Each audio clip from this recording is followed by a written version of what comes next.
তো গাইস, তো আপনারা দেখতেছেন আজকে আমাদের শেষ আমরা রমজানের কোরবানির সবগুলো শেষ করলাম, কিন্তু এখনো বাড়িতে যেতে পারি নাই। দেখছেন আমি কামের ক্ষেত্রে আমি নবাব এই অবস্থা হয়েছি। কাজের ক্ষেত্রে কোনো মিথ্যাটা বলি না, কাজের ক্ষেত্রে কোনো বিষয়ের শরম নেই। সবসময় কাজ করে থাকি, কাজ আমার জন্য কাজের ভিতরে কোনো শরম নাই। ছোট হোক বড় হোক সব কিছু সমান। কিন্তু আপনারা দেখেন যে বিক্রি লেবারি করতে করতে দুইটাই পার ফেলেছি, এখনো বাড়িতে যেতে পারি নাই। বাড়িতে যাবো আজকে দিন বাদে, কালকে দিনে বিকেলবেলায় রাত্রে রওনা দেবো কক্সবাজার টু হাতিয়া রওনা দেবো। তো পরশু দিন সকালবেলা যে আমরা হাতিয়া যাই ঘুরতে যাবো ইনশাল্লাহ। আপনারা সবাই দোয়া করবেন। আর এই খেলেন তো দেখতেছেন আমরা কষ্ট করতেছি, খুব কষ্ট করতেছি, কষ্টের ভিতরে আছি। রেডিওলা 3-4টা লাগাইছি, কাজ করতে করতে মানে হয়রান।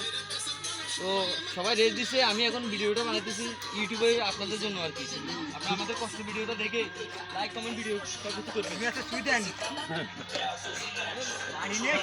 ঢুকে দিয়ে